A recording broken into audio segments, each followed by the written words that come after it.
মুজাদ্দিদ আল-ফিসানি রহমাতুল্লাহি আলাইহি বাদশা আকবর জেলখানার ভিতরে বন্দী করে ফেলল। কেন? কারণ তিনি বাদশা আকবরের বিরুদ্ধে ফতোয়া দিলেন। বাদশা আকবর একটা ধর্ম বানাইছিল, আকবরের দ্বীনে এলাহি। এই ধর্মের বিধান ছিল হিন্দু মুসলমান একে অপরকে বিয়ে শাদী করতে পারবে, হিন্দু গরু খাবে, মুসলমানও কচ্ছপ খাবে।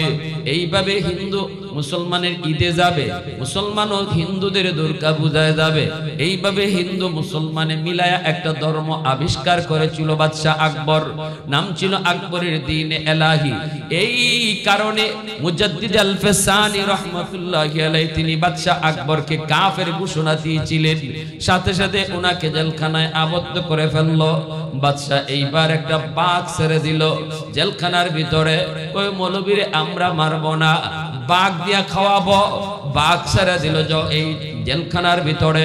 আর জেলের বাহির থেকে বাদশা মন্ত্রী পরিষদ নিয়ে তাকায় তাকায় তামসা দেখবে কিভাবে বাঘ হুজুরকে খায়, কিভাবে বাঘ হুজুরের উপরে হামলা করে একটু দেখবে। হঠাৎ করে বাদশা আকবর মন্ত্রী পরিষদ নিয়ে তাকায় দেখি বাঘ আস্তে আস্তে হুজুরের কাছে গেল, যাইয়া আস্তে করে লেজ নাইরা নাইরা আল্লাহর ওলির পায়ের সামনে গিয়া বসে গেল। যেই বাঘ মানুষ দেখলে পরে হিংস্র হয়, যেই বাঘ মানুষ দেখলে পরে হিংস্র হয়, এই বাঘ আল্লাহর ওলির পায়ের সামনে গিয়া আস্তে করে বসে পড়লো, লেজ নাইরা নাইরা বসে পড়লো। আর যেন বুঝাইতেছে আল্লাহর ওলি গো, ওরা আপনাকে চিনে না, কিন্তু আমি বাঘ আপনাকে চিনে ফেলেছি। চিনবেই তো, কারণ আমার নবী বলেছেন নবীর নায়েবে নবী এরা এই জমিনের কত বড় সম্পদ, এই জমিন টিকায় রাখার উসিলা। এটা মানুষ তোমরা যদি ঠিক মতো নাও বুঝো, হাইওয়ান জীব জানোয়ার ওরা ঠিকই বুঝে। আল্লাহু আকবার জোরে কোন। मैं तालिब मौला हूँ मेरे इश्क़ निराला,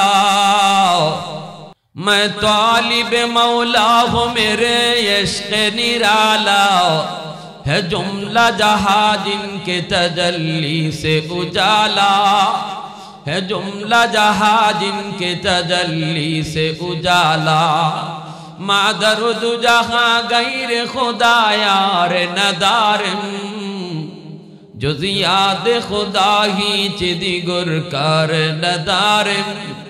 আমার তেলাওয়াতকৃত আয়াতের সরল তরজমা হলো, আল্লাহ পাক বলেন ওয়া নুনাজ্জিলু মিনাল কুরআন মা হুয়া শিফাউন ওয়া রাহমাতুল লিল মুমিনিন। আমি আল্লাহ অবশ্যই কোরআন নাজিল করেছি তোমাদের জন্য শিফা, আরোগ্য বানাইয়া, এবং গোটা মুমিন জাতির জন্য কোরআনকে আমি আল্লাহ রহমত বানায়া পাঠাইছি। সুবহানাল্লাহ। কোরআন হলো আমার আপনার জন্য রহমত। কোরআনের প্রতিষ্ঠান মাদ্রাসা হলো এলাকার জন্য রহমত। কোরআনের ধারক বাহক উলামায়ে কেরাম হলো গোটা জাতির জন্য রহমত। যেই ঘরে কোরআন তেলাওয়াত হবে ঘরে রহমত আসবে। যেই সমাজে মাদ্রাসার কদর থাকবে সেই সমাজকে আল্লাহ রহমতের চাদর দিয়ে ঢেকে রাখবে। যেই দেশে আলেম উলামার কদর থাকবে সেই দেশকে আল্লাহ রহমতের চাদর দিয়ে বেশকম করে রাখবে, আল্লাহ ঢেকে রাখবে, হেফাজত করবে। প্যারে হাজিরিন, এজন্য আপনাদের এলাকার জন্য আপনাদের এই মাদ্রাসা, যে এলাকায় যে মাদ্রাসা, এই মাদ্রাসা এলাকার জন্য রহমত। মাদ্রাসাকে এলাকাবাসী যদি কদর করে, আল্লাহর ভাষায় এলাকার মানুষের প্রতি আল্লাহ রহমত নাজিল করবে। বলুন, আল্লাহর রহমত ছাড়া কি আমাদের বাঁচার কোনো উপায় আছে? কোন একটা সেকেন্ড আল্লাহর রহমত ছাড়া বাঁচা যাবে? আওয়াজ দিবেন, আওয়াজ। আমাদের আওয়াজ কিন্তু সময় মতো উচ্চা করা লাগবে, সময় মতো আসতে, সময় মতো জোরে আওয়াজ হবে মুসলমানের। কারণ এটা কোরআনের শিক্ষা। মুসলমান কখনো কখনো জায়গা মতো নরম হয়, আবার সময় মতো খুব গরমও হয়। ঠিক কিনা? জোরে বলেন। এটা কোরআনের শিক্ষা, এটা আমার নবীর আদর্শ, সাহাবীদের আদর্শ। মুহাম্মদুর রাসূলুল্লাহ ওয়াল্লাযীনা মাহু আশিদ্দাউ আলাল কুফফার রুহামাউ বাইনাহুম। আল্লাহ এখানে থিওরি বলে দিবেন, নবীর সাহাবায়ে কেরামের আদর্শ হলো তারা নিজেরা নিজেরা অতি নরম, এখানে তারা কোনো মারামারি করে না, কাটাকাটি করে না, ঝগড়া ফাসাদে লিপ্ত হয় না। মুসলমানে কখনো মারামারি নয়, এটা নবীর আদর্শ নয়। মুসলমান আরেক মুসলমানের ভাই, ঠিক কিনা জোরে বলেন? ইমানের সম্পর্কের দ্বারা মুসলমানের সম্পর্ক তৈরি হয়, রক্তের দ্বারাও নয়। রক্তের ভাই যদি ইসলাম না মানে, কোরআন বলে ইসলাম বলে, তার ভাই বলা যায় না। কিন্তু রক্তের কেউ না, যদি সে বলে আমি মুসলমান, আল্লাহ আল্লাহর রসুল বলে, সেই তোমার ভাই। আল মুসলিম আখুল মুসলিম, ঠিক কিনা? এজন্যই হযরত নূহ আলাইহিস সালামের সন্তান কেনান পানিতে ডুবে মরে। নূহ আলাইহিস সালাম বলেছিলেন, আল্লাহ আমার সন্তানটা মরে যেতেছে। আল্লাহ বলে, নূহ একবার সন্তান কইছো, আর কইও না। লাইসা মিন আহলিক, সে তোমার আহাল নয়, সে তোমার পরিবার নয়। কারণ ইমানদারের পরিবার তৈরি হয় ইমানের দ্বারা। কেনানের অন্তরে ইমান নাই। কেনানের অন্তরে কি নাই? ইমান নাই। আমি আল্লাহকে মানে না, তোমাকেও নবী স্বীকার করে না, অতএব সে তোমার সন্তান না। এর দ্বারা আল্লাহ রুল বলে দিলেন, ইমানদারের ভাই সম্পর্ক, ইমানদারের আত্মীয়তার সম্পর্ক, ইমানদারের পারিবারিক সম্পর্ক, এগুলা তৈরি হবে, ঘনিষ্ঠ হবে ইমানের দ্বারা। ইমান হবে তার সিলসিলা, ইমান হবে তার যোগ সাজেশ। কিন্তু যেখানে ইমান থাকবে না, সেখানে আর তার সাথে সম্পর্ক থাকবে না। এজন্যই আবু বকর সিদ্দিক রাদিয়াল্লাহু তাআলা আনহু বদরের যুদ্ধে নবীর পক্ষে, আর সিদ্দিক আকবরের কলিজার টুকরা এক সন্তান আবু জাহেলের পক্ষে। বদরের যুদ্ধ হলো বাপ বেটা, বদরের যুদ্ধ হলো ভাই ভাইয়ের, বদরের যুদ্ধ হলো চাচা ভাতিজার। আল্লাহর নবী একদিকে, নবীর আপন চাচা হযরত আব্বাস রাদিয়াল্লাহু তাআলা আনহু বদরের যুদ্ধে আবু জাহেলের পক্ষে, ভাতিজার বিপক্ষে ছিলেন। বদরের যুদ্ধে সিদ্দিক আকবরের সন্তান পরবর্তীতে কালেমা পড়ে মুসলমান হয়েছেন, নবীর চাচাও মুসলমান হয়েছেন, অধিকাংশ বন্দী কালেমা পড়ে মুসলমান হয়েছেন। সিদ্দিক আকবরের সন্তান মুসলমান হওয়ার পরে বলতেছে, আব্বা বদরে আপনি আমার সামনে 3 বার পড়ছেন, কিন্তু আমি তলোয়ার চালাই নাই। সিদ্দিক আকবর কয়, কেন? কয়, কারণ আপনি আমার আব্বা হন। বাবা, এজন্য দরদ লাগছে আমার, আমি তলোয়ার চালাইতে পারি নাই। সিদ্দিক আকবর কয়, বাবা তাহলে শুন, আমার কথা শুন। ওই দিন যদি আমি আবু বকরের সামনে তুমি 1 বার পড়তা, আল্লাহু আকবার জোরে কর। আমি পড়ছি 3 বার, তুমি তলোয়ার চালাও নাই, কিন্তু তুমি যদি 1 বার আমার সামনে পড়তা, আমি সিদ্দিক আকবর চোখ মুজ্জে তোমার কল্লা আলাদা করে দিতাম। কারণ আমরা সন্তানের চেয়ে আল্লাহকে বেশি ভালোবাসি। জোরে কন্না সুবহানাল্লাহ। ওয়া নুনাজ্জিলু মিনাল কুরআন মা হুয়া শিফাউন ওয়া রাহমাতুল লিল মুমিনিন। আল্লাহ পাক রব্বুল আলামিন বলেন, আমি আল্লাহ কোরআন নাজিল করেছি তোমাদের জন্য শিফা বানায়া, কোরআন নাজিল করেছি তোমাদের জন্য রহমত বানাইয়া। এজন্য মাদ্রাসা থাকলে আল্লাহর রহমত আমরা পাবো, উলামায়ে কেরামের হরকত থাকলে আল্লাহর রহমত আমরা পাবো। এই যে গাছ থেকে ফুল হয়, ফল হয়, জমিন থেকে ফসল হয়, নদী থেকে মাছ পাওয়া যায়, এইভাবে সুস্থতার নিয়ামত। পূর্ব দিগন্তে সূর্য উঠে, পশ্চিম দিগন্তে সূর্য ডুবে, যত প্রকারের নিয়ামত, যত প্রকারের নিয়ামত আমরা দেখি রে যুবক। চেয়ারম্যানের চেয়ারম্যানি, মেম্বারের মেম্বারি, এমপির এমপিগিরি, শিল্পপতির শিল্পগিরি, এইরকম ব্যবসায়ী প্রতিষ্ঠান, যত প্রকারের নিয়ামত লইয়া আমরা জমিনে বিচরণ করি আর বাঁচতেছি। আল্লাহ বলেন, এই সব কিছু নিয়ামত আমি আল্লাহ দিয়া রাখছি আমার কোরআনের উসিলায়, কোরআনওয়ালা আলেমদের উসিলায়, কোরআনের প্রতিষ্ঠান মাদ্রাসার উসিলায়। অতএব মাদ্রাসা থাকবে তো আমার ব্যবসা থাকবে, মাদ্রাসা থাকবে তো আমার চেয়ারম্যানের চেয়ারম্যানই থাকবে, মাদ্রাসা থাকবে তো মেম্বারের মেম্বারই থাকবে, মাদ্রাসা থাকবে তো এখনো গাছ থেকে ফুল হবে, ফল হবে, মাদ্রাসা থাকবে তো এখনো জমিন থেকে ফসল হবে, মাদ্রাসা থাকবে তো আল্লাহ সুস্থতার নিয়ামত দিয়া রাখবে। কেউ যদি মাদ্রাসা রাখতে চায় তাহলে সে তার জীবন বাঁচাইলো, কেউ যদি মাদ্রাসা বন্ধ করতে চায় সে তার নিজের জীবন সে বন্ধ করে দিল। আওয়াজ দিয়া বলেন ঠিক কিনা? দ্বীনের নবী, মায়ার নবী বলেন, ইন্নাল আলিমা ইস্তাগফিরু লাহু মান ফিল আরদ ওয়া মান ফিস সামা হাত্তাল হিতানু ফি জাওফিল মা আল্লাহর নবী বলেন উম্মতের দল এই সূক্ষ্ম কথাটি তোমরা যদি নাও বুঝো আসমান জমিনের আর যত প্রাণী আছে ওরা ঠিকই বুঝে জঙ্গলের বাঘ ভাল্লুক মাদ্রাসার কদর বুঝে হাফেজ কোরআনের কদর বুঝে ওই যে ছোট্ট বাচ্চাটা হিফজ পড়ে ওর কদর তোমরা না বুঝলেও জঙ্গলের বাঘ বুঝে ওই যে দেখো গর্তের পিপিলিকা সেও কিন্তু মাদ্রাসার কদর জানে পানির নিচের মাছ সেও মাদ্রাসার কদর জানে পিপিলিকা কয় মালিক মাদ্রাসা যতদিন থাকবে কোরআনের খেদমত যতদিন থাকবে কোরআনের আওয়াজ জমিনে যতদিন থাকবে ততদিন তো আল্লাহ তুমি জমিন টিকায় রাখবা আল্লাহ জমিনে তুমি রহমত বরকত দিবা এজন্য মালিক মাদ্রাসা তুমি সমাজে সমাজে বাড়ায় দাও মাদ্রাসা যদি সংখ্যায় বেড়ে যায় আমি পিপিলিকার হায়াতও বেড়ে যাবে মাদ্রাসার সংখ্যা যদি বেড়ে যায় উলামায়ে কেরামের সংখ্যা যদি বেড়ে যায়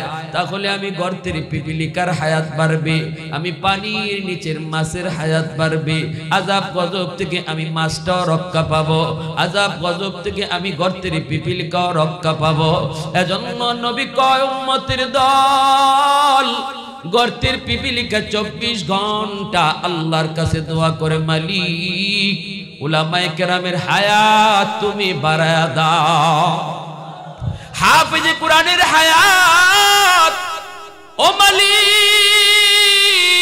তুমি বাড়ায়া দাও মাদ্রাসার সংখ্যা তুমি বাড়ায়া দাও মানুষকে মাদ্রাসা মুখী করে দাও যেন জমিন আযাব গজব থেকে বাঁচে আমি পিপিলিকাও যেন বাঁচি আমি মাছটাও যেন বাঁচি ভাইরা বন্ধুরা জন্যই তো ভাইরা ওই যে উজানির হযরত রাহিমাহুল্লাহ কারি ইব্রাহিম সাহেব রাহিমাহুল্লাহ বের হয়েছেন তিনি ঘোড়ার পিঠে সওয়ার হয়ে যাবেন জঙ্গলের ভিতরে একটা মসজিদ দেখতে পেয়ে তিনি মসজিদে ঢুকলেন আল্লাহর ওলিদের একটা আদত ছিল অপরিচিত মসজিদ অথবা সামনে কোনো মসজিদ পড়লে মসজিদের হক তারা আদায় করতেন মসজিদে ঢুইকা তারা 2 রাকাত নামাজ পড়তেন এটা মসজিদের হক মসজিদের ভিতরে ঢুইকা দেখেন বিশাল বড় একটা বাঘিনী তার 2টা বাচ্চাকে দুধ খাওয়ায় জঙ্গলের ভিতরে মসজিদ মসজিদের ভিতরে বাঘিনী বৈশা তার বাচ্চারে দুধ খাওয়ায় আল্লাহর ওলি বাঘিনীর কাছে যায় তিনি আওয়াজ দেয়া বলতেছেন রে বাঘ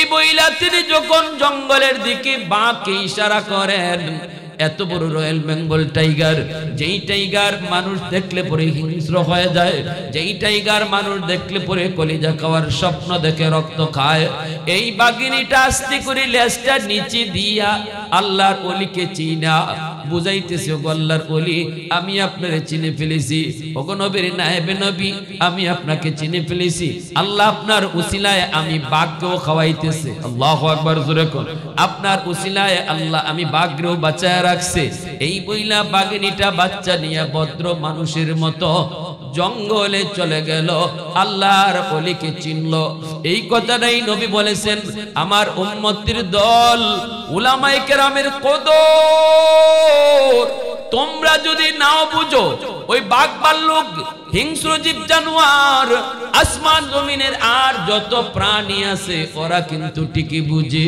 আর একটু জোরে কোন আল্লাহু আকবার মুজাদ্দিদ আল ফেসানি রহমাতুল্লাহি আলাইহি বাদশা আকবর জেলখানার ভিতরে বন্দী করে ফেলল কেন কারণ তিনি বাদশা আকবরের বিরুদ্ধে ফতোয়া দিলেন বাদশা আকবর একটা ধর্ম বানাইছিল আকবরের দ্বীনে এলাহি এই ধর্মের বিধান ছিল হিন্দু মুসলমান একে অপরকে বিয়ে শাদী করতে পারবে হিন্দু গরু খাবে মুসলমানও কচ্ছপ খাবে এইভাবে হিন্দু মুসলমানের ঈদে যাবে মুসলমান ও হিন্দুদের দুর্গা পূজায় যাবে এইভাবে হিন্দু মুসলমানে মিলায়া একটা ধর্ম আবিষ্কার করেছিল বাদশা আকবর নাম ছিল আকবরের দ্বীনে এলাহি এই কারণে মুজাদ্দিদ আল ফেসানি রাহমাতুল্লাহি আলাইহি তিনি বাদশা আকবরকে কাফের ঘোষণা দিয়েছিলেন সাথে সাথে ওনাকে জেলখানায় আবদ্ধ করে ফেললো বাদশা এইবার একটা বাঘ ছেড়ে দিল জেলখানার ভিতরে ওই মৌলবীরে আমরা মারবো না বাঘ দিয়া খাওয়াবো বাঘ ছেড়ে দিল এই জেলখানার ভিতরে আর জেলের বাহির থেকে বাদশা মন্ত্রী পরিষদ নিয়ে তাকায় তাকায় তামসা দেখবে কিভাবে বাঘ হুজুরকে খায় কিভাবে বাঘ হুজুরের উপরে হামলা করে একটু দেখবে হঠাৎ করে বাদশা আকবর মন্ত্রী পরিষদ নিয়ে তাকায় দেখি বাঘ আস্তে আস্তে হুজুরের কাছে গেল, যাইয়া আস্তে করে লেজ নাইরা নাইরা আল্লাহর ওলির পায়ের সামনে গিয়া বসে গেল। যেই বাঘ মানুষ দেখলে পরে হিংস্র হয়, যেই বাঘ মানুষ দেখলে পরে হিংস্র হয়, এই বাঘ আল্লাহর ওলির পায়ের সামনে গিয়া আস্তে করে বসে পড়লো, লেজ নাইরা নাইরা বসে পড়লো। আর যেন বুঝাইতেছে আল্লাহর ওলি গো, ওরা আপনাকে চিনে না, কিন্তু আমি বাঘ আপনাকে চিনে ফেলেছি। চিনবেই তো, কারণ আমার নবী বলেছেন, নবীর নায়েবে নবী এরা এই জমিনের কত বড় সম্পদ, এই জমিন টিকায় রাখার উসিলা। এটা মানুষ তোমরা যদি ঠিক মতো নাও বুঝো, হাইওয়ান জীব জানোয়ার ওরা ঠিকই বুঝে। আল্লাহু আকবার জোরে কোন। मैं तालिब मौला हूँ मेरे इश्क निराला, मैं तालिब मौला हूँ मेरे इश्क निराला, है जुमला जहाँ जिनके तजल्ली से उजाला, है जुमला जहाँ जिनके तजल्ली से उजाला, मादरुद जहाँ गैर खुदा यार नदार, जुज़ियात खुदा ही चिदिगुर कार नदारिम, जुज़ियात खुदा ही चिदिगुर कार नदारिम। जुरे शुरकुन अल्लाहु अकबर, আরেকটু জোরে কোন আল্লাহু আকবার। ভাইরা বন্ধুরা জন্য বলতেছিলাম, একটু মনোযোগ দিয়ে খেয়াল করে শুনো রে যুবক, আল্লাহর ওলির পায়ের সামনে যে বাঘটা বসে গেল, একটু শোনো। এই যে মাদ্রাসা তোমাদের এলাকার, এই মাদ্রাসাটার কদর একটু বুঝো, এই মাদ্রাসার ছাত্রদের কদর একটু বুঝো। আমি আর তুমি দেখতেছি ছাত্র ছোট বাচ্চা দুষ্টমি করে করে রাস্তা দিয়ে হাইটা যায়, আর ফেরেশতারা কয় আমরা তার পায়ের নিচে নূরের পর বিছায় রাখি। ফেরেশতারা বুঝে এই শিশু বাচ্চাটার উসিলায় আল্লাহ আমি ফেরেশতারাও বাঁচায় রাখছে। আল্লাহু আকবার। और উসিলায় আল্লাহ আমি ফেরেশতাকে খাওয়াই, ফেরেশতারাও বাঁচায়। এজন্য নূরের ফেরেশতারা তার পায়ের নিচে নূরের পর বিছায় রাখি। ভাইরা বন্ধুরা, বাঘটা আওয়াজ দিয়া বাঘটা তখন যেন বুঝাইতে চায়, ওরা বুঝে না, ওরা চিনে না, আমি আপনাকে চিনে ফেলেছি। এর একটু পরেই বাদশা তাকায়া দেখে আল্লাহর ওলি মুজাদ্দিদ আল ফিসানি রাহমাতুল্লাহি আলাইহি নিজের পাটা তিনি বের করে দিলেন, আর সাথে সাথে বাঘটা তার জিহ্বা বের কইরা মুজাদ্দিদ আল ফিসানি রাহমাতুল্লাহি আলাইহির পায়ের নিচের মাটি আর বালিগুলি জিহ্বা দিয়া বাঘে চাটতেছে। তাহলে কি বুঝলাম? মাদ্রাসার উসিলায় আল্লাহ জগৎ টিকায় রাখছে, কোরআনের উসিলায় আল্লাহ এখনো রহমত বরকত দিয়ে আমাদেরকে পালতেছে। যেদিন থেকে মানুষ কোরআন থেকে মুখ ফিরিয়ে নেবে, মাদ্রাসা থেকে মুখ ফিরিয়ে নেবে, ঘরে কোরআনের তেলাওয়াতের কথা ভুলে যাবে, যেদিন থেকে মানুষ আলেমদের থেকে দূরে সরে যাবে, ওই দিন আল্লাহ জমিনও আর রাখবেন না, পরপর পরপর গজব আর আযাব দিয়ে আল্লাহ জমিন ধ্বংস করে দিবেন। এজন্য কেউ যদি বলে আমি মাদ্রাসা রাখবো না, নিশ্চিত মনে রাখবেন আল্লাহ তারে তার জায়গাতে রাখবে না। মাদ্রাসায় আঘাত করা নিজের পায়ে নিজে কুড়াল মারা, কারণ এই মাদ্রাসার উসিলায় তোমাকে আল্লাহ খাওয়ায়, তোমাকে আল্লাহ পালে। অতএব যে উসিলায় আল্লাহ তোমারে বাঁচায়, এই উসিলা যদি তুমি শেষ করে দিতে চাও, আল্লাহ তোমাকেও রাখবে না। আমরাও বাংলাদেশে দেখেছি যতজন চেয়ারে বৈশা মাদ্রাসার বিরুদ্ধে কথা বলছে, মাদ্রাসা শিক্ষার প্রয়োজন নাই, কোরআনী শিক্ষার প্রয়োজন নাই, মাদ্রাসা দিয়ে কি হয়, মাদ্রাসার বাচ্চারা কি করে, এরা দেশের কোন কাজে লাগে, এরা ব্যারিস্টার হইতে পারে না, এরা ইঞ্জিনিয়ার হইতে পারে না, এরা একটা কিছু আমাদের কল্যাণমূলক কাজ দেখাইতে পারে না, এই সমস্ত বাজে বাজে কথা কইয়া যারা মাদ্রাসার বিরুদ্ধে বলছে, একজনও তার জায়গাতে নাই। যে চেয়ারে বৈশা কইছে এই চেয়ারে নাই। মাদ্রাসা শিক্ষা ব্যবস্থা যদি না থাকতো, মানুষ যদি হালাল হারাম না বুঝতো, জায়েজ না জায়েজ না চিনতো, আল্লাহর তালিকায় জগতে মানুষ বলতে কেউ থাকতো না, দেখতে মানুষ হয়ে যাইত হায়ওয়ান। আর রহমান আল্লামাল কুরআন খালাকাল ইনসান, আল্লাহ বলে রহমান তো তিনি, যিনি কোরআন শিখান, মানুষ বানান। মানুষ বানানোর কথা কেন পড়ে নিলেন? কোরআন শিক্ষার কথা কেন আগে আনলেন? সমস্ত মুফাসসিরিনে কেরাম তাফসীরে কিতাবে লিখছেন, আল্লাহ বুঝাইতে চান যার জীবনে কোরআন আছে, যার জীবনে কোরআনী জিন্দেগি আছে, যার জীবনে হালাল হারাম আছে, যার জীবনে জায়েজ নাজায়েজ আছে, আমি আল্লাহর কাছে সে মানুষ। আর যার কাছে হালাল নাই, হারাম নাই, জায়েজ নাই, নাজায়েজ নাই, কি দেখবো এটাও বুঝে না, যা দেখতে মন চায় তাই দেখে, যা খাইতে মন চায় তাই খায়, যার সাথে রাত কাটাইতে মন চায় তার সাথেই রাত কাটায়। আল্লাহ বলেন সে তোমাদের কাছে মানুষ হলো, আমি আল্লাহর কাছে মানুষ না। মালিক তো সে কি? আল্লাহ কয় উলাইকা কাল আনআম, গরু ছাগল যার সাথে মন চায় তার সাথে রাত কাটায়। গরু ছাগল পশু পাখি ওরা যা মন চায় তা খায়। আমি আল্লাহর কাছে এও মানুষ না, এও গরু ছাগল হায়ওয়ানের মতো। মানুষ হয়ে যদি তার জীবনে হালাল হারাম না থাকে, জায়েজ নাজায়েজ না থাকে, আল্লাহর ভাষায় সে হায়ওয়ানের মতো। আল্লাহ বলে নো বালহুম আদল, বলুন এর চেয়ে আরো নিকৃষ্ট। হায়ওয়ান শুধু নয়, এর চেয়েও নিকৃষ্ট। কারণ হায়ওয়ানরে কেউ ওয়াজ করে না, হায়ওয়ানরে কেউ নসিহত করে না, গরুরে কেউ কোনোদিন ওয়াজের মাহফিলে বসায় না, তোমারে আইনে বসাইছে। এরপরেও তুমি যখন হালাল হারাম মানছো না, তোমারে বুঝানো হইছে, গরু ছাগলরে বুঝানি হয় না, তারপরেও যখন তুমি গরু ছাগলের মতোই চলো, হায়ওয়ানের মতোই চলো, আল্লাহ বলে তুমি হায়ওয়ান না, শুধু এর চেয়েও নিকৃষ্ট। ঠিক কিনা জোরে বলে? এর চেয়েও নিকৃষ্ট।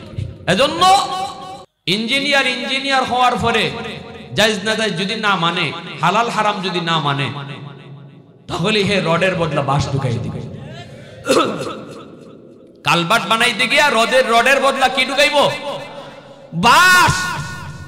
তাও বর্র বাঁশ দিলে তো একটু শক্ত হইতো, এটাও দেয় কিনা কি নাকি, তাহলে ভাঙতো কেন? মানুষ মরলো কেন? তুমি কি ব্রিজ বানাইছো, মানুষ মরলো, বাঁশ দিলা কেন? মানুষ মরছো তো আমার কি হয়েছে, আমার দরকার ছিল টাকা। যে ডাক্তার জায়েজ না জায়েজ বুঝে না, হালাল হারাম মানে না, এই ডাক্তারই নরমাল ডেলিভারি কেসের রোগীরে বলবে অপারেশন লাগবে। বুঝে আসছে? কারণ 20,000 টাকার লোভ। নরমাল যদি ডেলিভারি হয় তাহলে বিল কম হবে, আর যদি এরকম ভাবে কি হয়, অপারেশন হয়, সিজার হয়, তাহলে বিল বেশি আসবে। এই বিল বেশি নেওয়াটা এটা হালাল না হারাম? কয়টা আমি মানি না। কের হালাল আবার কের হারাম? আমি শিখছি শুধু কেমনে টাকা কামাই করতে হবে, হালাল হারাম বুঝি না। এই ডাক্তারি কি করবে? একজন সুস্থ মহিলারে সিজার কইরা সারা জীবনের জন্য অসুস্থ বানায় দিবে। এর কি আপনারা ডাক্তার বলবেন না ডাকাত বলবেন? আরো জোরে বলেন। ডাক্তার না ডাকাত? সমাজে এমন বহু ডাকাত আছেনি না নাই? আবার বহু আদর্শ ডাক্তারও আছে, কে যার জীবনে হালাল হারাম আছে, জায়েজ না জায়েজ আছে, পরকাল বিশ্বাস করে, আল্লাহর সামনে জবাব দিতে হবে, এই ভয়টা আছে। কেন আছে? কারণ সম্পর্ক তার কোরআনের সাথে, সম্পর্ক তার আলেমের সাথে, সম্পর্ক তার মাদ্রাসার সাথে। এজন্য উলামায়ে কেরামের সাথে সম্পর্ক রাখা, কোরআনের সাথে সম্পর্ক রাখা একজন জেনারেল শিক্ষিত মানুষ সে মানুষ হতে পারে। আর মাদ্রাসার সাথে সম্পর্ক না রাখা, আলেমদের প্রতি অন্তরে বিদ্বেষ রাখা, সে কোনোদিন ডাক্তার হতে পারে। মানুষ তারে ডাক্তার বললেও আল্লাহ তারে ডাকাত কয়, আল্লাহ তারে মানুষ কয় না। কারণ তার দ্বারা মানুষের জীবন অনায়াসে চলে যাবে। কারণ সে শুধু হালাল হারাম বুঝে না, হারাম কি হালাল তাও জানে না, শুধু চায় আর চায়। ঠিক কি না? হাসরের ময়দানে আল্লাহ পাক রব্বুল আলামিন বলবে, যাও যাও জান্নাতে যাও, হাফেজে কোরআন। বাপ মারে আল্লাহ পাক ডাক দিয়া বলবে, কোথায় হাফেজের বাপ মা, কোথায় আলেমের বাপ মা? কোন নবীর বাপ মাকে আল্লাহ পাক হাসরের মাঠে ডাকবে না রে যুবক। কোন নবীর বাপ মাকে আল্লাহ হাসরের মাঠে ডাকবেন না। হাসরের মাঠে নবীর বাপ মারে আল্লাহ তালাশ করবেন না। কিন্তু নবী বলেন, মান কারা আল কুরআন ওয়া আমিলা বিমা ফিহি উলবিসা ওয়ালিদাহু তাজান ইয়াউমাল কিয়ামা। হাসরের ময়দানে আল্লাহ পাক কোরআন ওয়ালাদের বাপ মারে ডাকবেন। আলেমের বাপ মা, মুফতি সাহেবের বাপ মা, মুহাদ্দিস সাহেবের বাপ মা, হাফেজ কোরআনের বাপ মাকে আল্লাহ তালাশ করবেন। কেন, কি জন্য? কারণ আল্লাহ পাক একটা মুকুট নিয়ে দাঁড়ায় থাকবে। এই মুকুটটার পাওয়ার হলো দাউহু আহসানু মিন দাউইশ শামস। সূর্যের চেয়েও এই মুকুটের পাওয়ার বেশি হবে। আল্লাহ বলবেন, কোথায় হাফেজের বাপ মা? হাজির হওয়ার পর আল্লাহ বলবে, আজ আমি আল্লাহ তোমার মাথায় পাগড়ি পরাবো। দুনিয়াতে তোমার সন্তানের মাথায় পাগড়ি পরাইলো তার উস্তাদগণ, কিন্তু আজ হাসরের ময়দানে আমি আল্লাহ তোমরা বাপ মার মাথায় পাগড়ি পরাবো। কারণ হলো দুনিয়ার মানুষ স্রোতের তালে তালে তারা চলছে স্কুল কলেজ ভার্সিটির দিকে, কিন্তু তুমি তোমার সন্তানকে নিয়ে স্রোতের উল্টা দিকে তুমি চলছো, স্রোতের উল্টা দিকে তুমি চলছো। মানুষজন কইছে পুলারে মাদ্রাসায় ভর্তি করো, এই পুলা বড় হলে চলবে কেমনে, খাইবে কেমনে, বউ ফালবে কেমনে, পরিবার চালাবে কেমনে, কত কথাই না তুমি শুনেছো। কিন্তু মানুষের কথা কান্না দিয়া আমি আল্লাহর উপর ভরসা কইরা আমাকে খুশি করার নিয়তে তুমি উল্টা পথে হাঁটছিলা। ওই দিন আমি আল্লাহ তোমার কদমে কদমে নজর রাখছি। সুবহানাল্লাহ। আমি আল্লাহ, তুমি বাবা, তুমি মার কদমে কদমে নজর রাখছি। পুরস্কার ওই দিনই আমি আল্লাহ তোমার জন্য ধার্য করে রাখছি। আমি নিজের হাতে তোমারে সম্মানী করব। দুনিয়াতে তোমার সন্তানকে সম্মানী করেছে তার উস্তাদগণ, আর হাসরের মাঠে আমি আল্লাহ তোমরা বাপ মাকে নিজে সম্মানী করব। হাফেজে কুরআনকে আল্লাহ বলবে, আলেমকে আল্লাহ বলবে যাও জান্নাতে যাও। বলবে মালিক কই আমার বাপ মা? আল্লাহ কোথা আমার বাপ মা? যদি বাপ মা তার গুনার কারণে জাহান্নামেও যায়, হাফেজ কইব, আলেম কইব আল্লাহ বাপ মা সারা আমি জান্নাতে যাবো না। আল্লাহ বলবে যাও কোরআনের পাকের বাপ মারে জাহান্নাম থেকে তুইলা আনো। জাহান্নাম থেকে উঠে আনার জন্য যখন ঘোষণা দেওয়া হয় তোমাদের সন্তানের সুপারিশে তোমাদের কি মুক্তির ব্যবস্থা করা হয়েছে, তখনই তার বাপ মা খুশি হয়ে যাবে। আর সাথে সাথে তার দাদা দাদি নানা নানি তার বাপ মারে ধরবে। জাহান্নামের ভিতরে যদি ওরাও থাকে তখন বলবে বাবা রে তোমরা তো মুক্তি পেয়ে গেছো তোমাদের সন্তানের সুপারিশে, কিন্তু তোমাদের সন্তান তো আমাদের নাতি। আমি দাদা কম আদর করি নাই আমার নাতিটারে, আমি দাদি কম আদর করি নাই আমার নাতিটারে। নানা নানি ওই কথা বলবে, তখন বলবে বাবা তোমরা তো মুক্তি পায়া চলে যাইতেছো, যাই আমার নাতিটারে একটু বইল আমাদের জন্য যেন একটু সুপারিশ করে।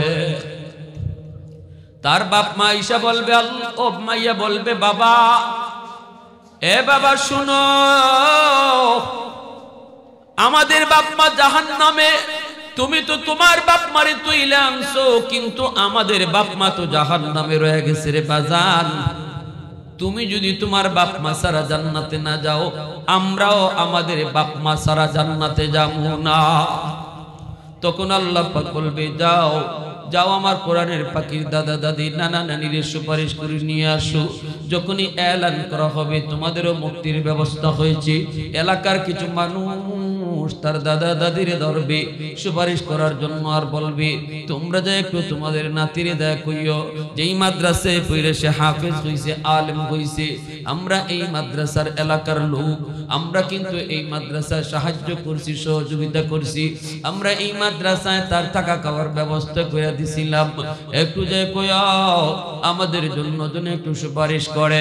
দাদা দাদি নানা নানি এসে কইব বাপ ভাই রে, যেই মাদ্রাসায় পড়ে তুমি মুফতি হইছো, আলেম হইছো, হাফেজ হইছো, এই এলাকার কিছু মানুষ তারা জাহান্নামে পড়ে রইছে, তারা তোমার থাকা খাওয়ার সুযোগ তারাই করে দিছিল বাবা, তারাই করে দিছিল রে ভাই, একটু তাদের জন্য সুপারিশ করো।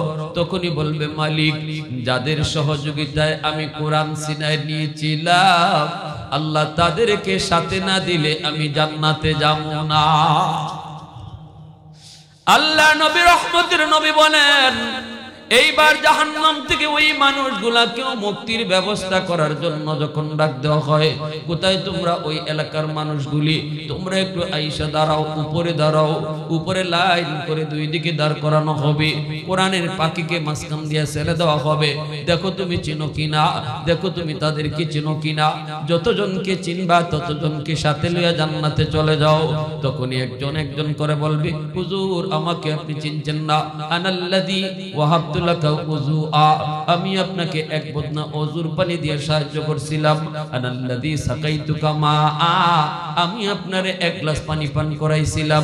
নবী বলেন শুধু এতটুকু নয়, যে যেইভাবে মাদ্রাসাকে সহযোগিতা করেছিল ওই সহযোগিতার কথাগুলি তাকে শোনায় শোনায় বলবে আপনি আমাকে বুঝি চিনেন না। তখনই আল্লাহ পাক সব কথা তার ইয়াদ করায় দিবে আর বলবে মালিক এই মানুষগুলির সাথে না দিলে আমি জান্নাতে যাব না। নবী বলেন তখন বর যেভাবে বরযাত্রী নিয়ে জান্নাতে ঢুকে, একজন কোরআনের পাখি এলাকার মানুষকে বরযাত্রীর মতো জান্নাতে নিয়ে ঢুকবে।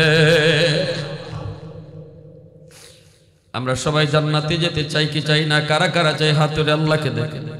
তাহলে ভাইয়েরা বন্ধুরা বলুন, সুখে শান্তিতে সবাই থাকতে চাই কি চাই না? আল্লাহর রহমত আমরা প্রতিনিয়ত চাই কি চাই না? তাহলে মাদ্রাসা টিকায় রাখতে হবে নিজের স্বার্থে, ঠিক না?